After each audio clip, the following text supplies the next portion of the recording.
Assalamualaikum warahmatullahi wabarakatuh. Sebelumnya perkenalkan nama saya Ismail dengan NIM 123290048. Di sini saya akan mempresentasikan mengenai review artikel saya yang berjudul Understanding Aerosol Cloud Interaction Through LIDAR Technique Review yang ditulis oleh Francisco Cairol dan kawan-kawan pada tahun 2024.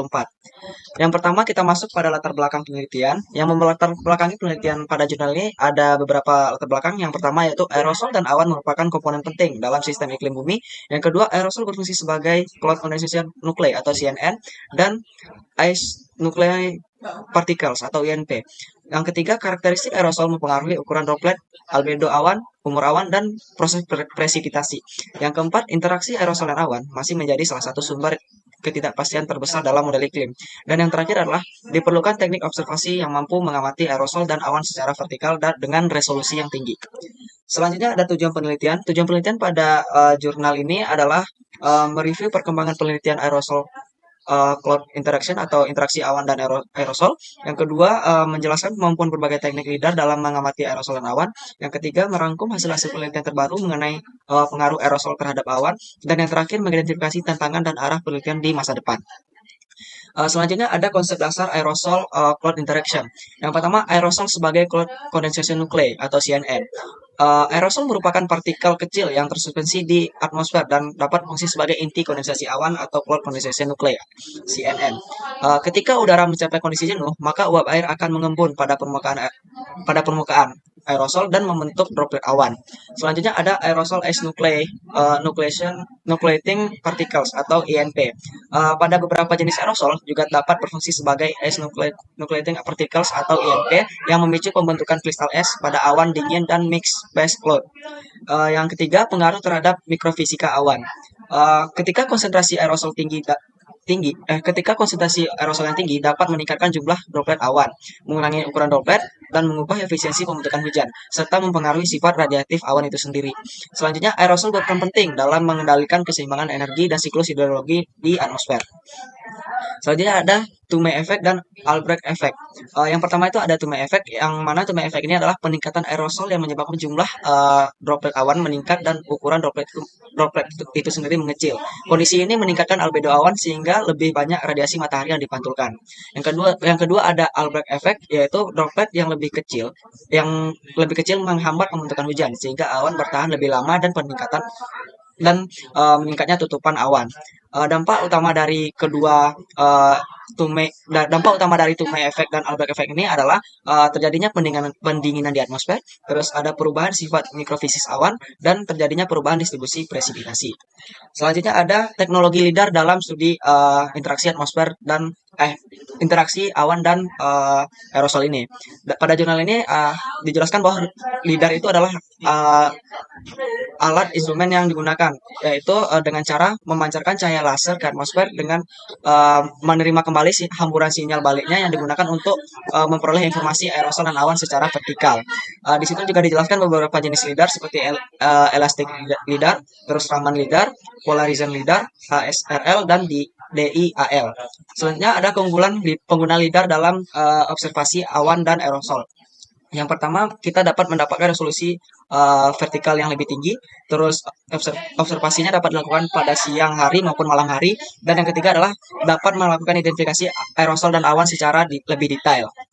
Selanjutnya masuk pada hasil penelitian. Yang pertama itu ada pengaruh aerosol pada warm cloud. Yang mana mekanismenya adalah ketika awan masuk ke atmosfer, maka CNN itu akan meningkat. Ketika CNN meningkat, maka jumlah droplet awan akan meningkat dan ukuran dropletnya akan mengecil. Yang berdampak pada jumlah droplet awan yang meningkat, terus ukuran droplet yang lebih kecil, dan proses collision coalescence berkurang, terus pembentukan hujan terhambat, dan albedo awan meningkat atau Tume effect.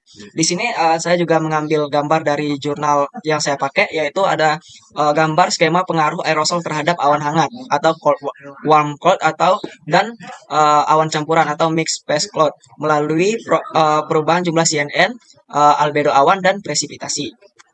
Selanjutnya ada pengaruh aerosol terhadap mixed phase cloud, yang mana mekanismenya aerosol masuk ke atmosfer, lalu ini tuh akan meningkatkan INP, terus pembentukan kristal es juga akan semakin meningkat, yang berdampak pada pengontrol proses glaciation, terus pengubahan distribusi fase cair ke dan es, terus dapat mempengaruhi pembentukan hujan dan salju dan mengubah struktur mikrofisis awan. Selanjutnya ada pengaruh aerosol pada cirrus cloud. Di sini ditemukan beberapa temuan utama, yaitu aerosol mempengaruhi jumlah kristal es, terus dapat mengubah ukuran kristal es, terus mengubah ketebalan optik awan dan mengubah sifat radiatif awan. Eh, Pengaruh ini dan juga menyebabkan beberapa dampak terhadap iklim, yaitu dapat meningkatkan efek pendinginan dan dalam kondisi tertentu dapat meningkatkan efek pemanasan. Selanjutnya hasil penelitiannya membahas tentang pengaruh aerosol pada deep convective cloud. Tujuan temuan utamanya itu ada beberapa, seperti aerosol dapat memperkuat konvektif, terus puncak awan menjadi lebih tinggi, dan terus perkembangan awan menjadi lebih intens, dan yang terakhir tuh temuannya itu yaitu distribusi curah hujan dapat berubah. Di sini dijelaskan bahwa droplet berukuran kecil mampu terangkat lebih tinggi sebelum mengalami presipitasi, sehingga pelepasan panas laten terjadi pada lapisan atmosfer yang lebih tinggi. Di sini saya juga mengambil gambar dari jurnal yang saya pakai. Di sini ada gambar perbandingan karakteristik awan konvektif pada lingkungan yang bersih atau clean, dan perbandingannya dengan lingkungan yang tercemar, yang mana konsentrasi aerosol yang tinggi dapat meningkatkan tutupan awan yang lebih luas, puncak awan yang lebih tinggi, dan awan yang lebih tebal. Selanjutnya ada temuan penting dan tantangan. Temuan penting pada jurnal ini yang saya temukan adalah aerosol itu mempengaruhi mikrofisika awan secara signifikan. Terus Toomey effect dapat meningkatkan albedo awan, terus Albert effect meningkatkan umur awan, terus LIDAR mampu mengamati aerosol dan awan secara vertikal dengan resolusi tinggi. Dan yang terakhir temuannya yaitu integrasi LIDAR, radar, dan satelit serta machine learning menjadi arah penelitian yang bisa dilanjutkan di masa yang akan datang. Terus tantangan dalam penelitian ini adalah kompleksitas mikrofisika awan, terus sulitnya memisahkan efek aerosol dan cuaca, dan yang terakhir adalah ketidakpastian dalam model iklim. Selanjutnya arah penelitian di masa depan. Yang pertama itu ada pengembangan teknologi, yaitu ada beberapa poin seperti advanced LIDAR, terus ada integrasi LIDAR dan radar, dan penggabungan observasi satelit dan ground base. Selanjutnya ada pemanfaatan machine learning, yang mana machine learning ini berpotensi untuk meningkatkan analisis data aerosol dan awan, serta membantu mengurangi ketidakpastian dalam studi interaksi atmosfer dalam studi interaksi awan dan aerosol. Selanjutnya ada evaluasi jurnal. Dari sini tuh ada beberapa aspek dan kelebihan dan kekurangan. Yang aspek pertama itu adalah cakupan perubahan, yang mana di sini membahas interaksi aerosol awan secara komprehensif. Terus yang kekurangannya itu adalah fokus pada studi yang telah ada sehingga tidak menghasilkan temuan baru.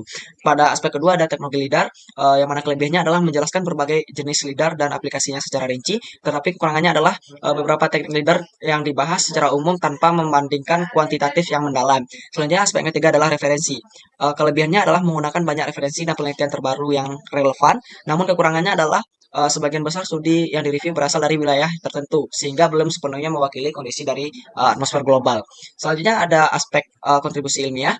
Kelebihannya memberikan gambaran perkembangan studi aerosol cloud interaction, namun memiliki kekurangan yaitu tidak memberikan estimasi kuantitatif yang pasti terhadap dampak aerosol pada iklim global. Selanjutnya ada aspek pengembangan pada masa depan. Kelebihannya adalah menawarkan arah penelitian dan teknologi yang potensial. Terus kekurangannya adalah tantangan implementasi rekomendasi penelitian belum dibahas secara rinci. Selanjutnya dari review ini dapat ditarik kesimpulan bahwa ada 5 kesimpulan. Yang pertama itu adalah aerosol berperan penting dalam pembentukan dan perkembangan awan. Terus yang kedua, Toomey effect dan Albert effect menjelaskan pengaruh aerosol terhadap sifat awan. Terus yang ketiga, LIDAR merupakan instrumen utama dalam observasi aerosol dan awan. Yang keempat, interaksi LIDAR, radar, satelit, dan machine learning menjadi arah penelitian di masa depan. Dan yang terakhir, pemahaman mengenai interaksi awan dan aerosol sangat penting untuk meningkatkan akurasi dan prediksi cuaca dan iklim. Berikut daftar pustaka yang saya pakai, yaitu menggunakan jurnal yang saya review itu sendiri. Terus ini ada beberapa daftar gambar yang saya masukkan ke PPT ini, dan mungkin cukup sekian presentasi dari saya. Saya tutup. Assalamualaikum warahmatullahi wabarakatuh.